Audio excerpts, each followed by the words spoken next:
Hola, tengo el gusto, el placer y el honor el día de hoy de conversar con un escritor de Bilbao, España, un gran amigo que vive en Temuco hace mucho tiempo. Estoy hablando de Javier Aguirre.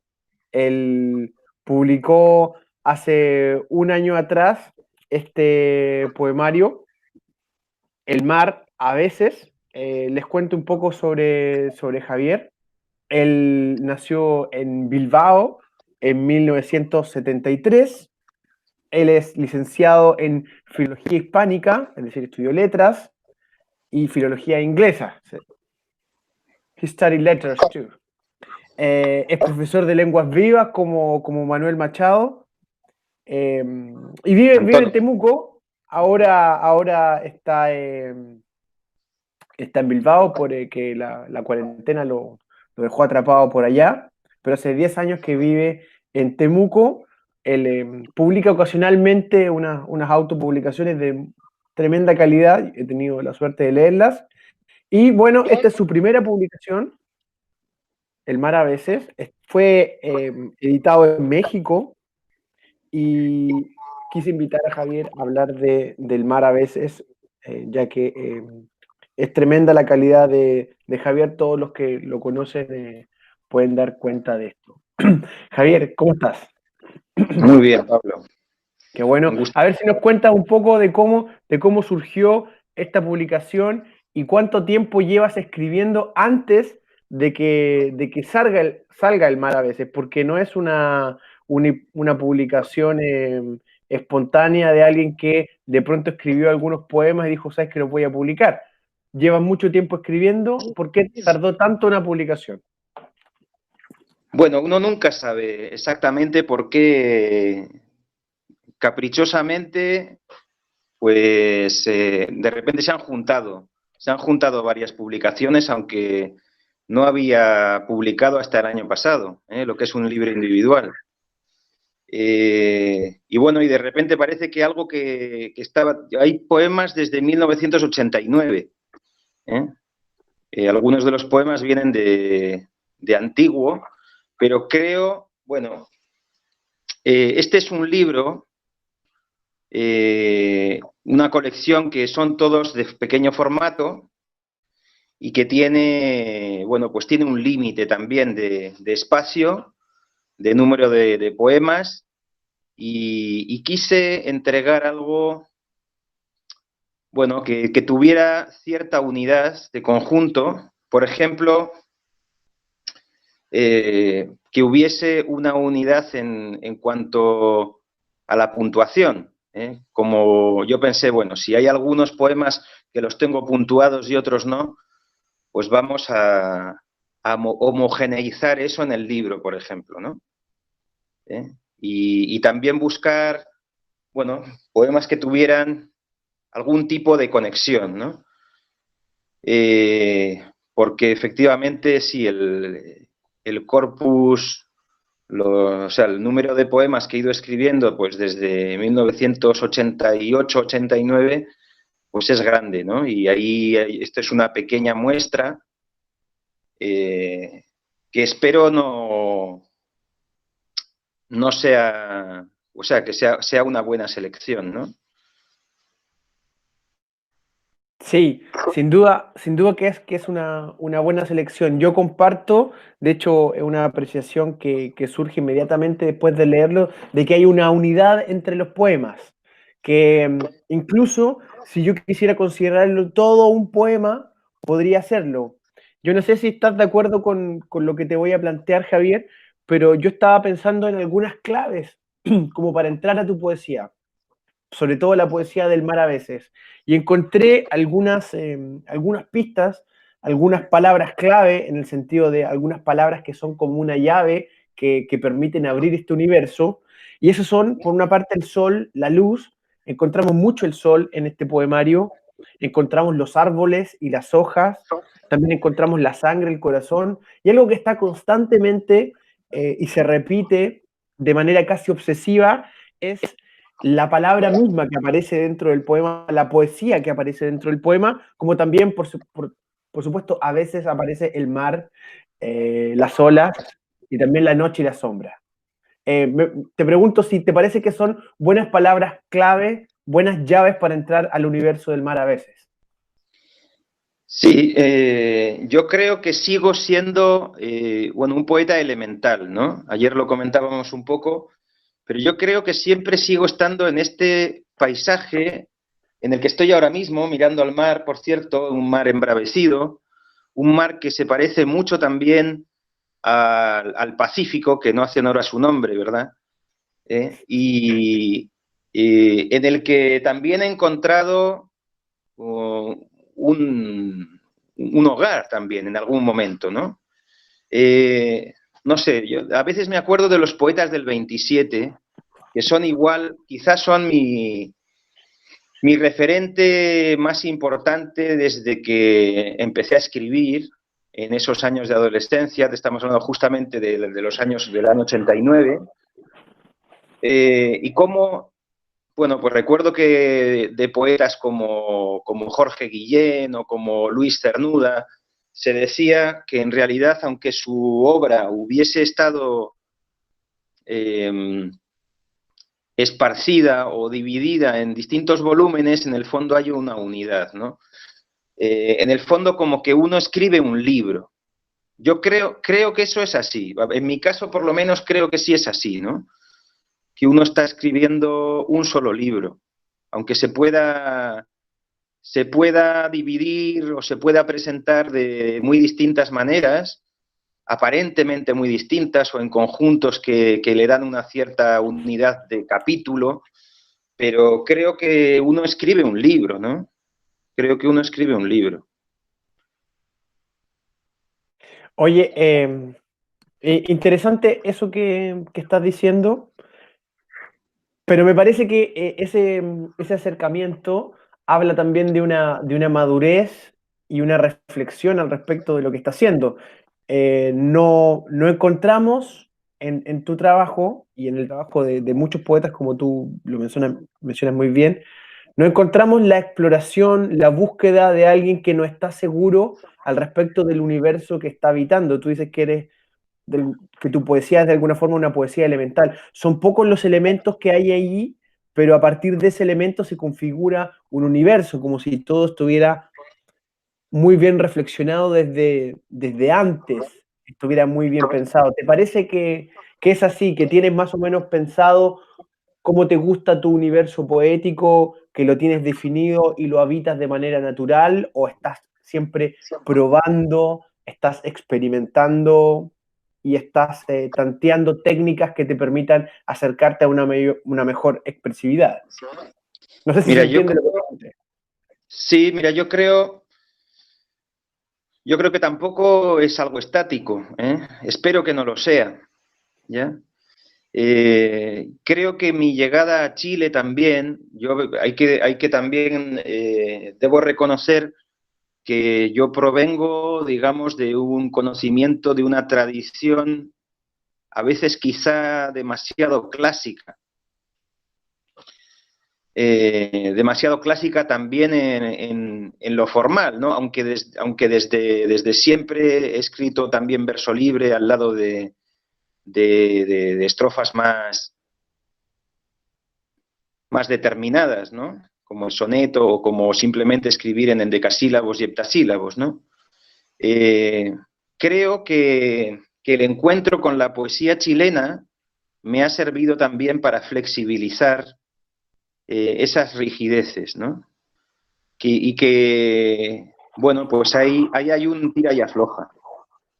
Creo que hay un tira y afloja en mí mismo y en mi manera también de encarar la palabra poética, en la que, bueno, pues unas veces predomina más la cárcel y en otras predominan más las alas, ¿no? Pero bueno, espero poder seguir aprendiendo y no estar encerrado en algo predeterminado, ¿no? En un esquema fijo. Bueno, yo pensaba al respecto, sabiendo lo que tú haces y pensando un poco la tradición a la que eres deudor, pensaba que hay dos cosas. Por una parte está la poesía y por otra parte está el trabajo del poeta. Eh, la poesía aparece como una forma de vivir en el lenguaje, de acercarnos a las cosas y al mundo, como una determinada pulsión sentimental que el poeta siente, pero por otra parte está el trabajo del poeta, está su oficio, está el experimentar con la técnica, el experimentar con la palabra, y de pronto alguien que viene de una tradición formal clásica como la que escribes tú, finalmente el oficio del poeta se confunde o se podría llegar a confundir con la poesía, pero me parece que en el fondo no es lo mismo, que una cosa es el arte y la otra cosa es el trabajo técnico que obviamente el poeta debe ejercer para de pronto cuando lo asalte la poesía utilizar los recursos técnicos en la medida de que lo estime conveniente en función de una expresividad. Una cuestión que me parece interesante de El Mar a veces, eh, conociendo esa tradición que tú tienes, es que precisamente no tiene salvo un poema, me parece, no tiene una estructura de versos simétrica, uniforme. Hay más verso libre que verso clásico. A ver, Bueno, sí, Pablo, cuéntame de bueno, eso. mira, bueno, ahí está parte un poquito del camuflaje, ¿no? Porque como no he querido puntuar los poemas para que tengan esa, bueno, pues esa apariencia homogénea, por lo menos, ¿no? Pues hay varios sonetos, por ejemplo, ¿no? Lo que pasa es que no se notan tanto porque están con los versos divididos. Entonces, claro, bueno, y el verso libre, esto que... El verso libre puede esconder perfectamente, o sea, puede partir de regularidades propias de la poesía clásica. Yo, cuando escribo verso libre, bueno, y esto no, esto pasa muy a menudo, ¿no? Pues en realidad hay un ritmo previo eh, que tiene que ver también con la regularidad clásica, pero tomada pues con más flexibilidad, pero sobreviven los ritmos del endecasílabo, del tasílabo sobre todo, ¿no? Que son los que predominan en este libro. ¿Eh? Oye, interesante hablar del verso. Probablemente es algo que le interese simplemente a la gente que se dedica a la poesía de manera técnica. Actualmente en la poesía nacional me parece que existe una especie de desprecio por las formas rítmicas clásicas. Estoy hablando de la poesía chilena, por supuesto. Y me parece que tú, en tu tránsito por los espacios literarios que tenemos acá, lo has sentido. Yo pienso en un escritor como Nicanor Parra, que siendo un poeta él en decasílabo, se ha visto enfrentado a esto también. Y algo bien curioso que dice Nicanor Parra respecto del endecasílabo es que dice, no me podía farrear ese recurso para mi poesía. Bueno, ¿Qué piensas tú al respecto de esto? Sí. bueno, bueno, para mí Nicanor Parra me parece un excelso músico también, ¿eh? Así como su hermana, ¿no? Tiene un oído, yo creo que Nicanor Parra tiene oído absoluto, ¿ya? Eh, y es tan dueño y al mismo tiempo con tal libertad, domina el endecasílabo, para él no tiene secretos, escucha cada nota con la mayor precisión, y cuando dice la poesía chilena se endecasílabo, lo dice en endecasílabos. O sea, Nicanor Parra tiene uno, es un compositor de música también, y creo que es una de sus mayores virtudes, ¿no? Esa condición musical extrema, de extrema como muy pocos autores. ¿Eh? Y bueno, pues eso es lo que le hizo. Yo creo que él estaba, o sea, tenía tal dominio que tenía que salirse de ahí, pero no deja de vivir en ese oído genial que tiene, ¿no? No deja de vivir en él porque le habita y porque, por más que trate de deshacer, yo creo que eh, su poética, eh, la antipoesía, es una voluntad de escaparse de, de ese mismo dominio de la música que él tiene, de la música del verso, para hacer decir al verso algo más también. Pero nunca deja de estar, de ser uno de los poetas. Es una paradoja, ¿no? Que el poeta que, a mi modo de ver, domina de una forma increíble el verso clásico, se salga de él de un salto, ¿no? Y parece que la lectura que se ha hecho de él es que lo desprecia, es todo lo contrario, yo creo, ¿no? Él lo sigue siempre, bueno, teniendo como algo connatural. Sin duda, por supuesto, cualquier lector atento de Nicanor Parra se da cuenta de eso. Pero Y Pablo, yo creo que hay muchos que no se dan cuenta porque no saben lo que es el endecasílabo y han entendido mal a Nicanor Parra cuando se ríe del endecasílabo, porque por eso, justamente porque pocos lo dominan como él, ¿no?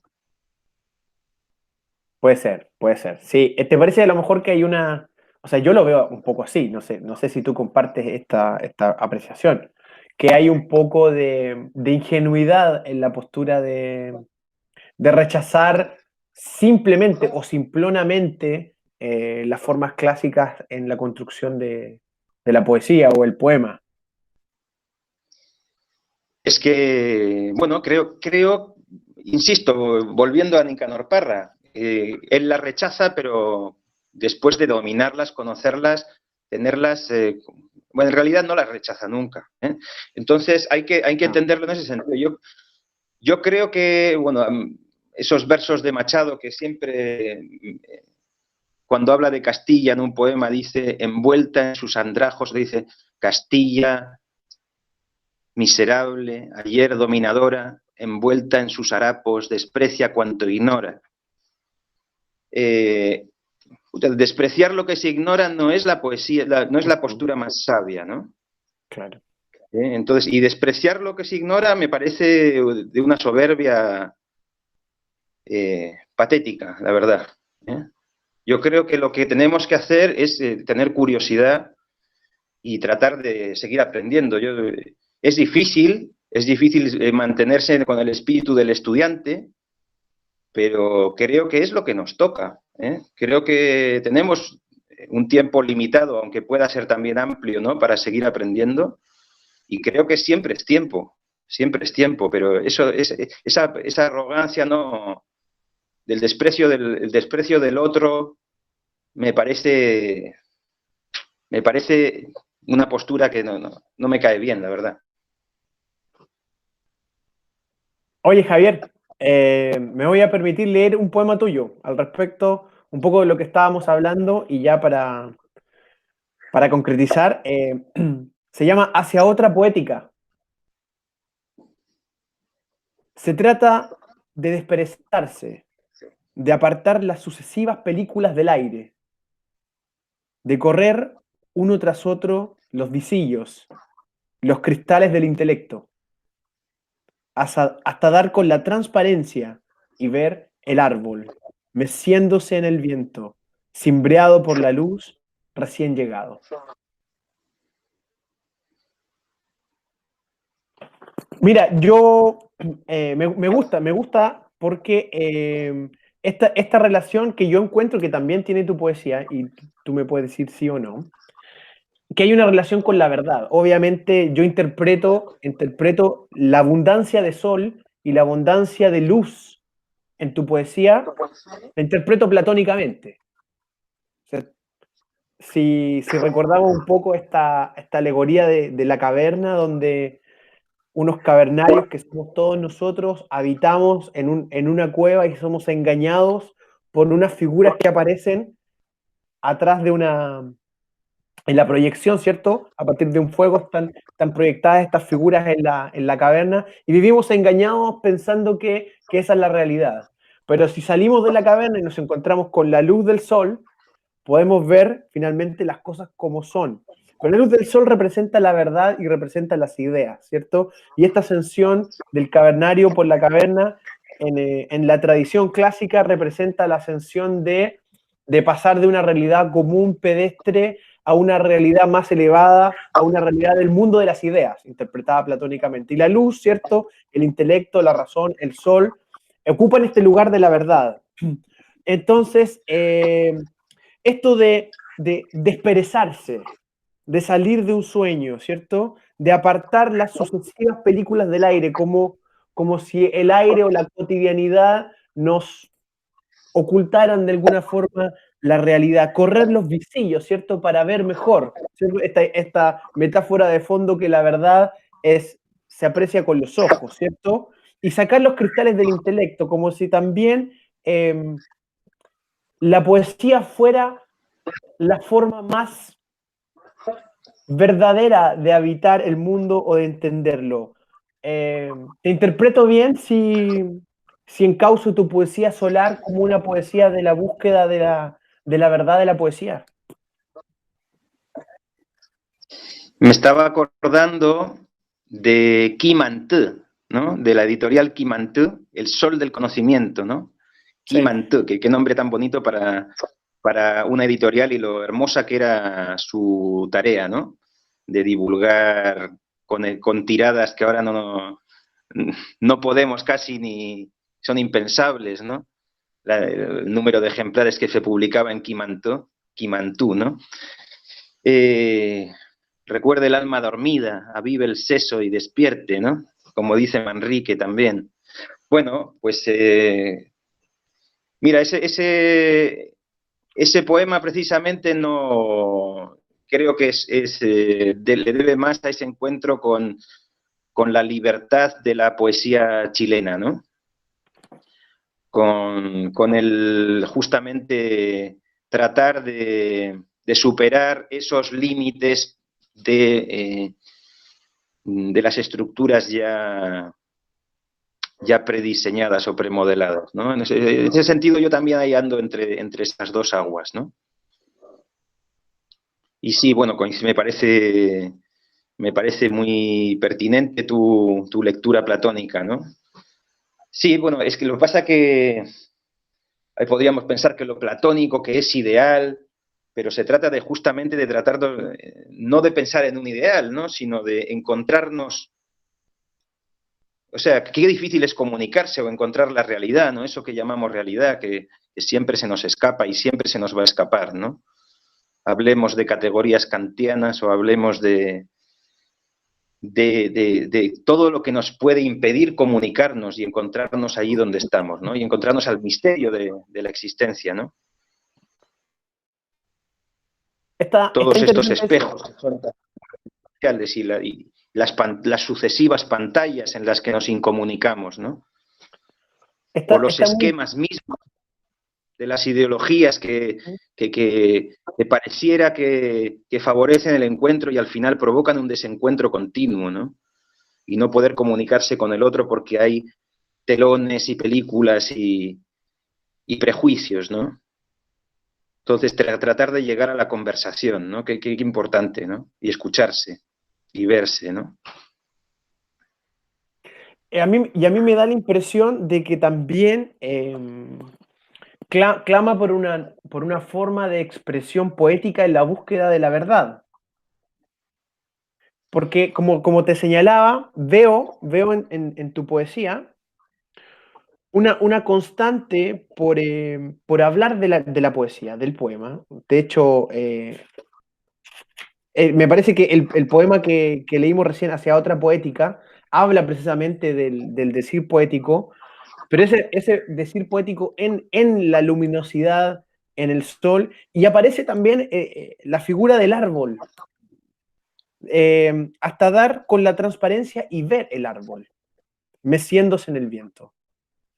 Bueno, obviamente interpreto el árbol y las hojas que aparecen constantemente en tu poesía, no tanto como la luz y como el sol, no tanto como la palabra y como la poesía, pero sí también aparece bastante el árbol y el verde. Y lo interpreto obviamente como como la vida en un sentido más biológico, no en la vida del ser humano, sino en la vida como fenómeno, ¿no? Como, como fenómeno que es ajeno al ser humano y lo traspasa desde un punto de vista universal. Y entonces me da la impresión de que tu poesía habita simbólicamente entre la verdad, la poesía y la vida. Y dentro de eso, un sentir humano que puede ser el corazón, la sangre, que lo relaciona mucho más con la pasión. Pablo, tú tenías por ahí, me suena que habías ido recopilando poemas sobre árboles, ¿no? ¿Sí? Ahora tengo otro. Pero hiciste en su momento una antología de poesía arbórea, ¿no? O sea, no es poemas sobre árboles, sino poemas con yo árbol. Ah, ya, ya, ya, ya, Donde ya. la voz lírica es un árbol. Sí, me interesa mucho la figura del árbol por cuestiones biográficas, pero esto me parecía interesante que como una dimensión epistémica o epistemológica de tu poesía, esa relación del conocimiento con la cotidianidad y el vivir en la poesía. Como si no vivir en la poesía no nos dejara sacar las capas de aire que de alguna forma nos incomunican. Lo que tú señalabas, las categorías platónicas con las que habitamos, o sea, disculpa, las categorías kantianas con las que habitamos tradicionalmente, los prejuicios, las etiquetas, lo que yo pienso de ti, cómo te juzgo, lo que yo pienso de las cosas, cómo las evalúo, y en la medida en que no tenga una relación poética con los objetos, con las personas, donde el sentir y el aspecto creativo no esté presente, difícilmente voy a llegar a la verdad, sino que voy a estar entrampado en mis propias categorías sin salir de mí mismo. Me parece que tiene esa dimensión.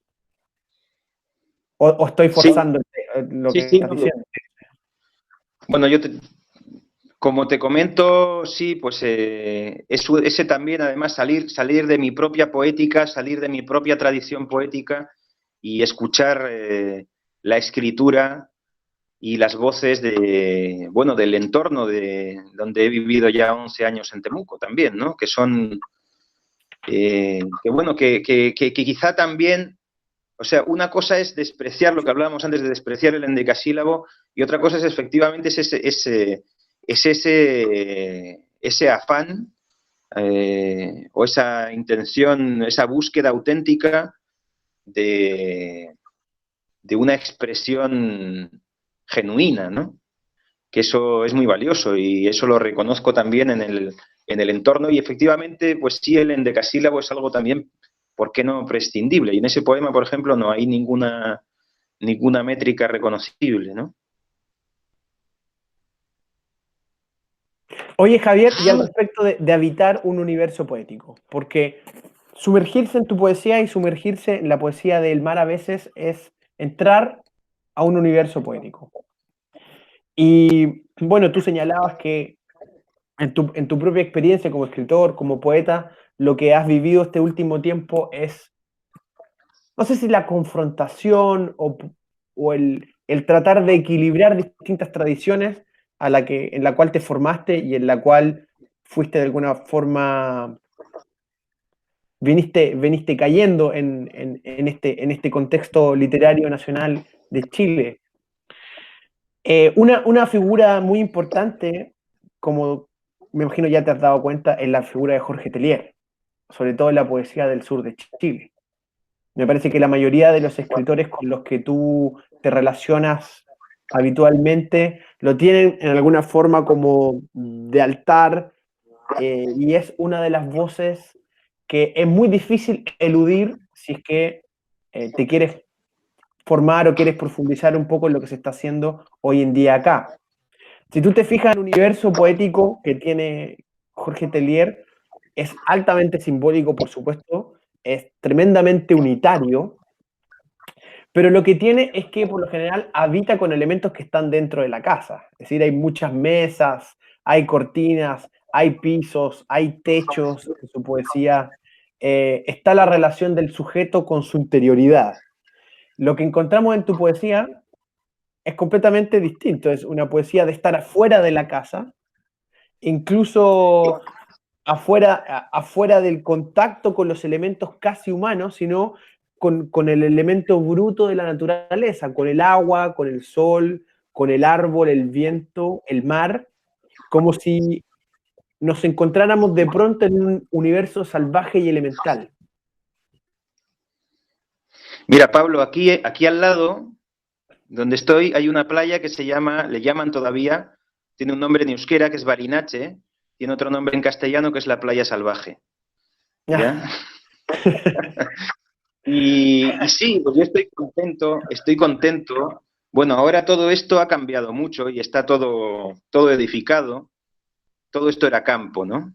La frase aquella, pero efectivamente cuando éramos pequeños nosotros pues vivíamos encaramados a los árboles y teníamos una relación de la naturaleza como nuestra casa. Yo con mis amigos y mis amigos, algunos de mis amigos que viven todos aquí todavía, los del grupo, en el mismo pueblo, ellos se quejan amargamente de que las campas ahora ya no son campas y son barrios, ¿no?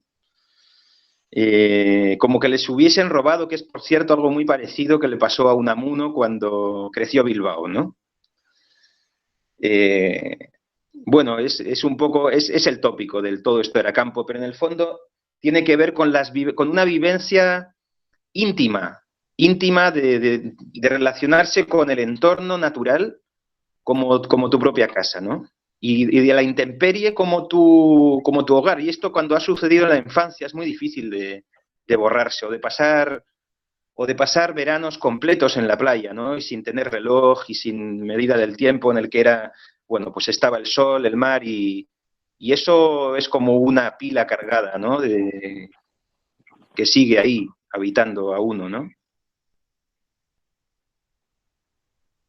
No sé si te respondo, pero es lo que me ha salido Sí, comentar. sí, mira, yo te quería preguntar lo siguiente, a ver, porque conversando al respecto de la poesía de Jorge Telier, como él vive la casa y vive la ruralidad también.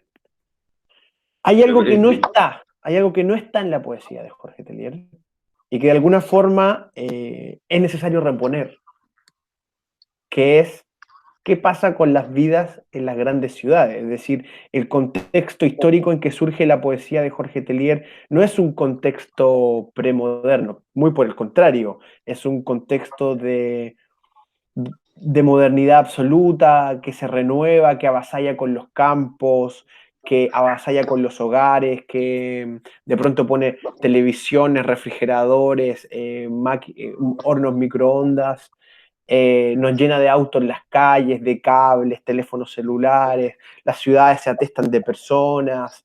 Ese es el contexto en que surge la poesía del hogar intimista y retraída de Jorge Tellier. Entonces, lo que encuentro, por lo menos yo interpreto en tu poesía, es una ausencia aún mayor de estos elementos modernos, de estos elementos, se podría decir, masivos, eléctricos, electrónicos. Ni siquiera vivimos en la casa de las cucharas, de las mesas, de las copas, sino que nos vamos simplemente al elemento bruto, puro, a la piedra, el río, el viento, como si quisiéramos retrotraer mucho más. No sé si interpretas también esto como una huida más lejana de la huida que ya tenía Tellier, como si nos refugiáramos ya en una naturaleza insalvable. Eh, no sé, yo no lo veo como una huida, ¿no? Quizá se podría decir que es una poesía, o alguien podría interpretar que tiene algo de evasión por no estar en la realidad inmersa en la realidad del ruido, del tráfico, qué sé yo, ¿no? Pero creo que esa comunicación con la naturaleza es algo que siempre vamos a necesitar, ¿no? O sea, que está bastante cerca de lo que somos, ¿no? Y en ese sentido creo que es compatible con querer, bueno, pues con querer que haya una sociedad más justa, y esa vuelta a la naturaleza creo que está ahora reclamándose con fuerza por todas partes, porque también la naturaleza la estamos asesinando cotidianamente, ¿no? Entonces, eso que parecía que iba a estar ahí para siempre, ese paisaje que uno pensaba quizás simbólico y eterno, pues resulta que es frágil, ¿no? Y bueno, que está el planeta en peligro, y entonces esos símbolos que parecían que estaban ahí para siempre, pues pueden no estarlo también, ¿no? Y son realidades que están en crisis. Ya no son... puede ser un entramado simbólico que se caiga, ¿no? Eso es lo que, bueno, pues lo que hace quizá también más urgente esa vuelta y esas preguntas, ¿no? No las podemos olvidar. Me llamó mucho, mucho la atención ese, ese carácter elemental de tu poesía.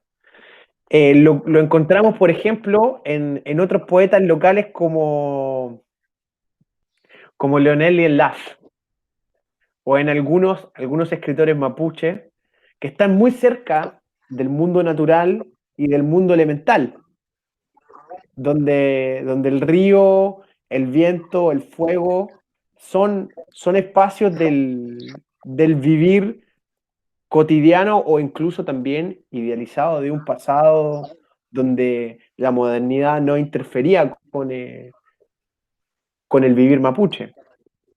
Te pregunto esto porque, bueno, eres un estudioso de la lengua mapuche como pocos en la Araucanía, y me gustaría preguntarte si tal vez algo de este sentir de la poesía mapuche, yendo a lo elemental, rima con tu sentir, o queda Mira, muy, muy cerca de tu elementariedad. Pablo, mira, yo creo que bueno, uno no sabe exactamente qué parte tiene que ver con un romanticismo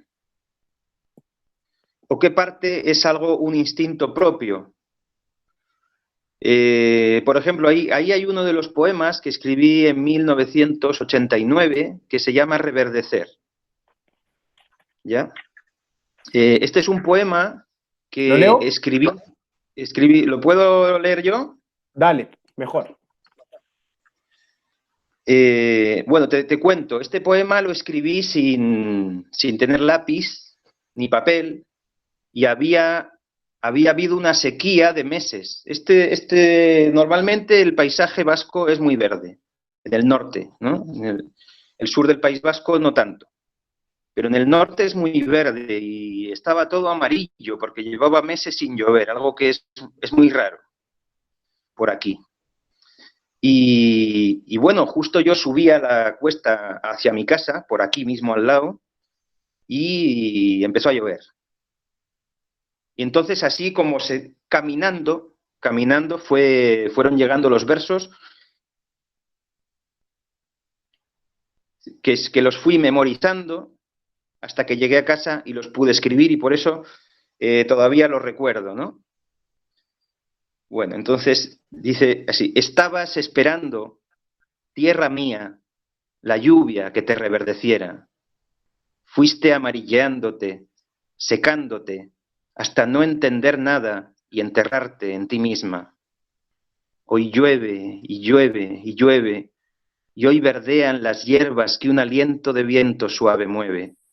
Y hoy quiero, tierra mía, reverdecer contigo, y como tú asomarme por fuera de mí mismo. bueno, ese es el poema escrito caminando, ¿no? Y sí que creo que hay una sintonía, ¿no? Sí que creo que hay una sintonía en esa conexión con lo natural. Yo siento una afinidad fuerte también. Claro, yo estoy estudiando la poesía mapuche hasta el punto de que algunos poemas ya se me han quedado de memoria, ¿no?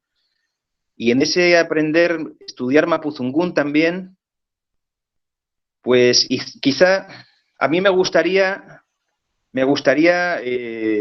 acercarme a lo que en su día, de muy lejos, claro, pero a lo que en su día hizo Miguel León Portilla. Miguel León Portilla es un estudioso de la poesía mexicana, náhuatl, y acabó escribiendo también algún poema en náhuatl, ¿no? Bueno, y esto yo lo hago también como un brote, ¿no? No es algo que lo busque, es algo que de repente sale.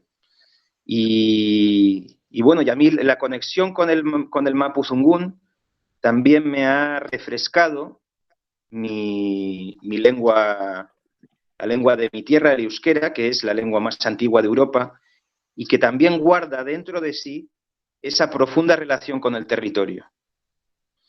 Entonces, por ahí yo creo que ahí hay una conexión de la que se podría hablar bastante, porque creo que no soy el único vasco al que le ha pasado esto, ¿eh? Esto es algo que naturalmente sucede a casi todos los vascos, a los vascos que yo he tenido noticia que han llegado al territorio mapuche, naturalmente se produce esta conexión, esta empatía, es de doble sentido, ¿no? Es de ida y vuelta, suele ser recíproca, ¿ya? Entonces, bueno, pues es un camino, a veces parece inevitable, ¿eh? Y, y bueno, pues tratando de seguir por ahí también, de aportar, si es que en Oye, algún momento se puede aportar algo. oye, qué interesante lo que está señalando, porque volviendo a esta idea del retrotraerse como una especie de huida, o por lo menos como una vuelta a lo elemental, a lo natural, pero simbólico también. Este pensar elemental que encontramos en alguna poesía mapuche, no en toda, y que encontramos en tu poesía es como un volver al pasado o habitar un espacio, simbólicamente un espacio perdido. ¿Qué pasa con el futuro? ¿Qué pasa con la esperanza de esta, que también lo interpreto como una Arcadia o un locus amoenus que se genera en la poesía y me pregunto si, porque no lo sé, si este habitar elemental es una huida o una esperanza. Claro, podría parecer que fuera una relación bucólica, ¿no? El Sí, peligro de lo bucólico o de lo arcádico es que a veces parece estar fuera de la historia, ¿no? O que nos lleva a un conformismo o nos lleva a una despreocupación. Yo creo que, bueno, antes hablabas de Teillier, ¿no? Teillier es un poeta muy afín a Antonio Machado, ¿no? Antonio Machado, que era un poeta temporalista, ¿no? Un poeta que decía que la poesía es palabra en el tiempo. Eh, yo creo que esa relación con la naturaleza no puede estar en una Arcadia, no puede ser una relación arcádica. La Arcadia no es una solución a nada. La Arcadia sería hacer un cerco pensando que tenemos un jardín y que nada nos afecta, ¿no? No, esto tiene que ser una relación que está en el tiempo, no puede ser una relación, es una relación que tiene que estar en la historia, y que es profundamente pertinente y necesaria y es parte de la historia, parte del momento. La relación con la naturaleza es algo urgente, algo que justamente no debemos olvidar que es contingencia y que puede ser tragedia, ¿no? Y que es tragedia cotidiana. Entonces, sí, no puede ser un jardín, tiene que ser un lugar desde el que también estar viendo y habitar en el tiempo que nos toca, ¿no? Que es un tiempo lleno de, lleno de incertidumbre, ¿no? Oye, uno de los pocos objetos del mundo moderno, aparte de un reloj que aparece por ahí, es una micro. Y también una conexión en el poema Ahora que no hay. Ahora que no hay nadie conectado, escribo unas palabras en mi muro. Ni noctámbulo ni enfurecido, como si fuera a dejar un rastro al margen del bramido de las micros. Bueno, eso es, ahí hay una pequeña errata, porque debería decir, escribo unas palabras en el muro, ¿ya? Eso de mi Ah, muro queda demasiado evidente. No, no, no es en mi muro, es en el muro, ¿no? Está mal. Bueno, no sé si los duendes de la imprenta o que yo me equivoqué en su momento. Yo creo que es lo segundo, ¿no? Pero sí, bueno, quiere ser, es un poco quizá cómico de juntar lo lárico con el Facebook, ¿no? ¿Eh? Recordando algún chiste que hacíamos entre amigos, hablando cuando Dafne Mes le preguntaba a Jaime Medina si el mol podría ser lárico, ¿no? ¿Eh? Entonces, entonces, bueno, va por ahí, va un poquito por ahí también, ¿no? sí, me llamó tremendamente la atención este breve poema, porque claro, aparece el estar conectado a una computadora, aparecen las micros, que, que precisamente están ausentes en todo el poemario. Este mundo de los objetos humanos aparece de pronto y aparece en su más, podría decirse, asquerosa modernidad. Bueno, Pero, pues pero, eso es parte de ese diálogo, de ese aprendizaje que me ha ido dejando, bueno, pues encontrarme con las referencias bueno, de lo lárico o de las poéticas chilenas, ¿no? sí. Oye, ¿te parece que tu poesía es existencial? Hay un elemento existencial en esto de estar arrojado a los elementos. O sea, lo interpreto de la siguiente forma. Eh, en tu poesía se está arrojado a los elementos, a los más mínimos. Es como que si me mandaran a vivir a una montaña, a la montaña de la poesía, donde sopla un viento, a veces hay sol, hay río, hay lluvia y tengo que vérmelas con los elementos y yo y el lenguaje. Y arrojado a esta experiencia casi precaria, simple, tengo que habitar con mi pasión, con mi corazón, con mi sangre, y tengo que habitar en la verdad y en la vida. Y en ese sentido, es como si la misión del lector o la misión del que habita este universo fuera la ética de vivir la verdad en la poesía y vérselas con muy poco. Y en ese sentido, me parece que es existencial en la medida que arroja al pobre lector a estas condiciones, o al pobre hablante lírico, si queremos, o a quien quiera habitar este universo, a arreglárselas con eso y a construir un universo con eso. Me alegro que uses la palabra existencial y no esencial, ¿no? Porque sería un poco peligroso, ¿no? No, no. Pues sí, pues si me dices que elija entre la palabra existencia o esencia, me quedo con existencia, ¿no? Me quedo más con estar apegado a este ser cambiante, ¿no? Que es el día a día, ¿no? Y por ahí sí, pues lo esencial suena un poco ajeno, ¿no? Así que sí, prefiero la existencia. Además que, bueno, pues algunos de los poetas, ahora me acuerdo de un poeta de referencia como Ángel González, ¿no?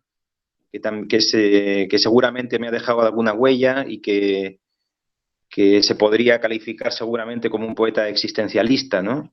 En algún momento.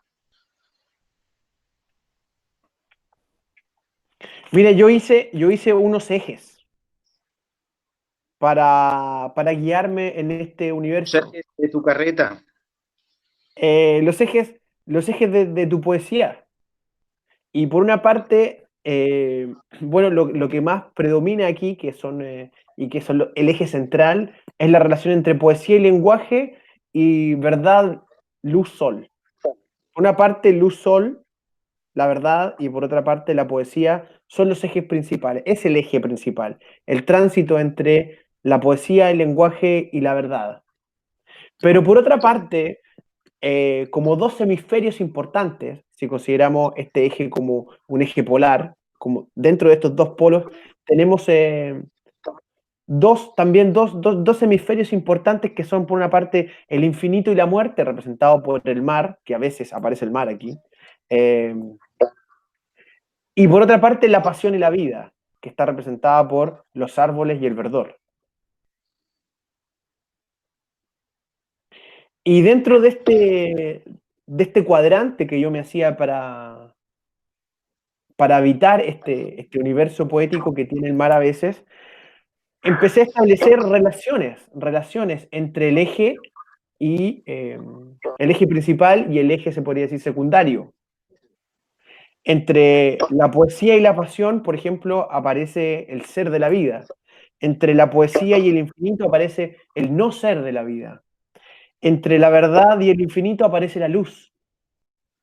Pero algo que me resultó interesante es que entre la pasión de la sangre y el corazón, y entre la verdad de la luz del sol, aparece el silencio.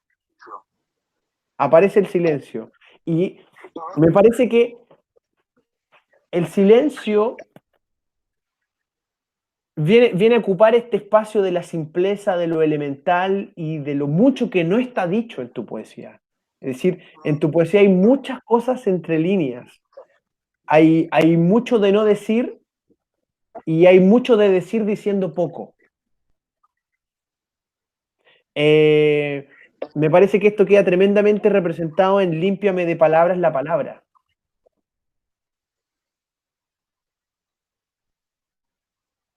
No sé si podrías leer Límpiame de palabras la palabra, Vamos a ver.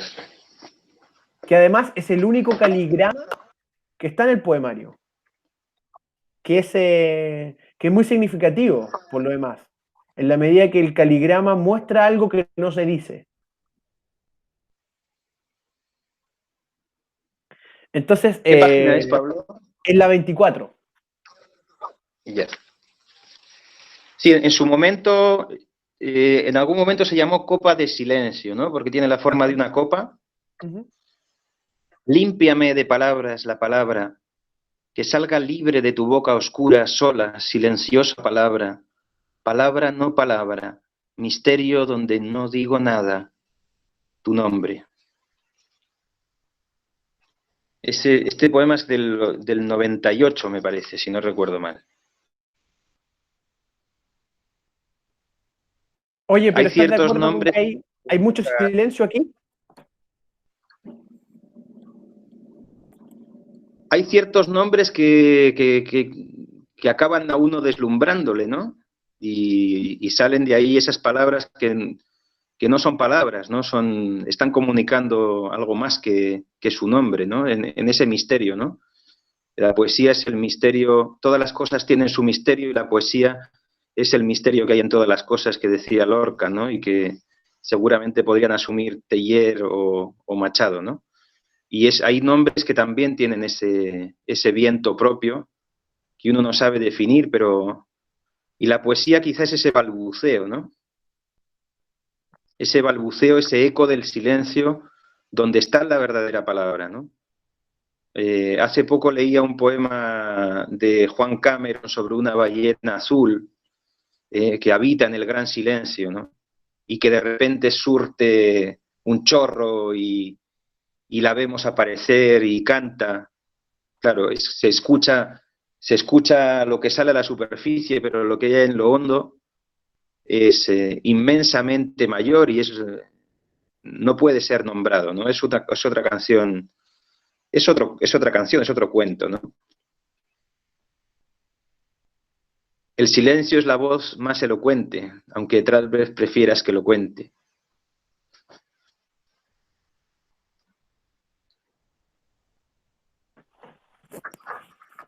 Sí, ese silencio de la página, de la brevedad, de lo mínimo, de lo elemental, me produjo una especie de consternación al mismo tiempo. Es decir, se habita el sol cuando leemos el mar a veces, pero también se habita el silencio. Y a veces se es inhóspito habitar en los elementos. Por eso considero que hay una dimensión existencial ahí, porque me parece que está el ser mismo expresándose en su imposibilidad de decir los elementos y como sufriendo un poco, como una lucha o un dolor no dicho. No sé si estás de acuerdo con esto. Es que hay tantas palabras, Pablo, ¿no? Hay words, words, words, ¿no? Que dice por ahí. Y a veces nos vemos claro, la palabra poética que debería estar emparentada con el silencio y que es tan difícil llegar a ella, ¿no? A veces, como cuando decía el propio Machado, ¿no? El propio Machado decía, poeta ayer, hoy triste y pobre filósofo trasnochado, tengo en monedas de cobre el oro de ayer cambiado. O sea, la palabra poética de repente es algo que no llega de cualquier manera, que uno la puede buscar y no llega, ¿no? O sea, hay que... Y bueno, pues a veces se puede estar ladrando. Yo puedo estar creyendo que estoy escribiendo un poema y estoy ladrando y estoy escribiendo un mamotreto, ¿no? Entonces también, bueno, pues desde esa conciencia, o desde esa conciencia por la dificultad de llegar a la palabra, pues es que hay que callar y a veces se habla demasiado, etcétera, ¿no? Y a veces uno también dice, oye, no había publicado nada hasta ahora y esto estará a la altura. En realidad estaría a la altura de lo que es pertinente decir. Quizá ya no es tiempo, quizá esto, ¿no? Queda siempre la duda y el temor de la banalidad, ¿no? O sea, lo peor sería llegar a la palabra banal o a la palabra vana, eso sería la peor condena para un poeta, ¿no? La intrascendencia aunque a veces la intrascendencia puede ser significativa también, ¿no? En fin. Oye, Javier, y para que vayamos cerrando este espacio de conversación, me encantaría que a lo mejor nos pudieras leer tus poemas favoritos y, por supuesto, el mar a veces, porque aquí a veces también aparece el mar. No sé, a ver. Ya, voy a leer un poema que le gustó a Bernardo González. Escribió un texto que me gustó mucho, un texto de amigo, ¿no? Y él decía, bueno, pues que había distintos campos semánticos. Uno, como tú lo has visto, también es la metapoesía, otro el amor, la naturaleza, etcétera. Y él decía que en este poema se condensaban pues esas tres vertientes, ¿no?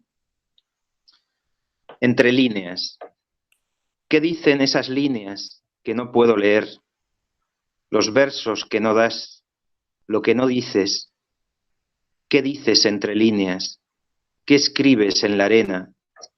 No sé si escribes o si borras gestos, si tus trazos son arrepentimientos.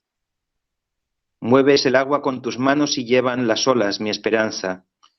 Tus labios mueven sus alas de fuego como una mariposa que se va. Ese podría ser un poco una síntesis un poquito de lo que es el libro, ¿no? O este conjunto, este pequeño poemario. Oye, Javier, ¿y estás preparando algo más también? ¿Se viene una Sí, nueva bueno, publicación? mira, de hecho, te voy a mostrar porque ya lo estuvimos presentando aquí. Este es el libro Calle Blas de Otero, que es un libro que fue compuesto a dos voces desde Bilbao y desde Temuco, y se llama Calle Blas de Otero porque hay una calle Blas de Otero en Bilbao y imaginamos que fuera la misma calle Blas de Otero que sigue hasta Temuco, ¿no? Y por eso, bueno, pues por eso se llamó Blas de Otero, calle Blas de Otero, y son sonetos escritos a dos voces con José Blanco, con un amigo poeta que nos conocimos en el taller literario La Galleta del Norte en los años 90, ¿ya? Y ahora en un taller dedicado a la escritura colectiva y con ese espíritu de recreo, pues hemos seguido escribiendo a dos voces, ¿no? Si te parece, leo un soneto de ese libro, ¿te parece? Súper, súper. Vamos a ver.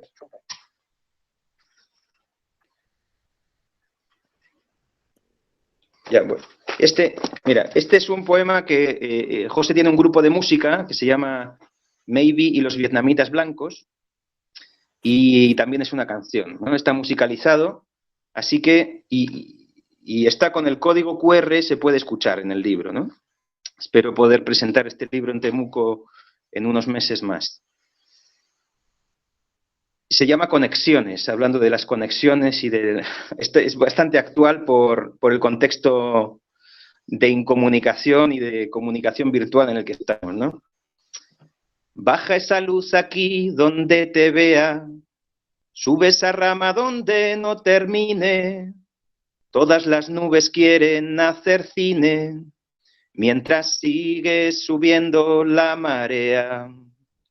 La línea se colapsa y te estropea, la mueca que pretendes me fascine, mejor te pago un vuelo aunque me arruine, por videoconferencia sales fea, tanta distancia para que además caiga la noche de las conexiones, tanta distancia siempre pide más, ni el Messenger, ni el WhatsApp, ni los drones saben decirme, nena, ¿dónde estás?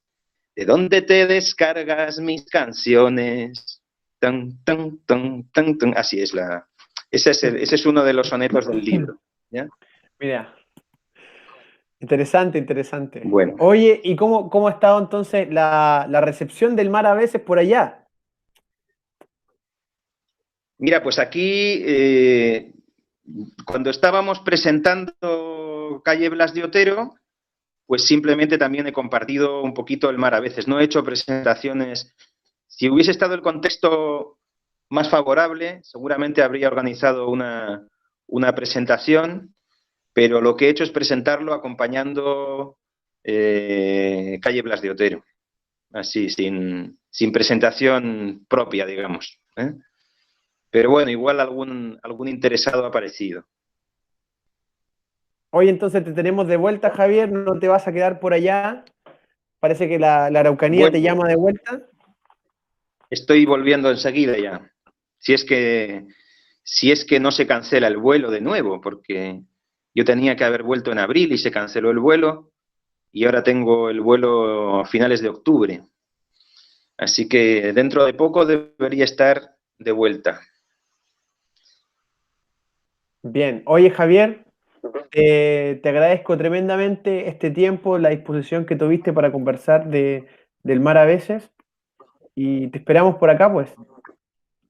Muchas gracias a ti, Pablo. Un gusto hablar contigo y espero que dentro de poco la conversación pueda ser en persona y ya no virtual. Y poder Ah, darnos por un supuesto. abrazo. Bueno, pues, Pero te venga, mando un Pablo, abrazo de todas abrazo. formas. Agur. Peucayal, Peuayu.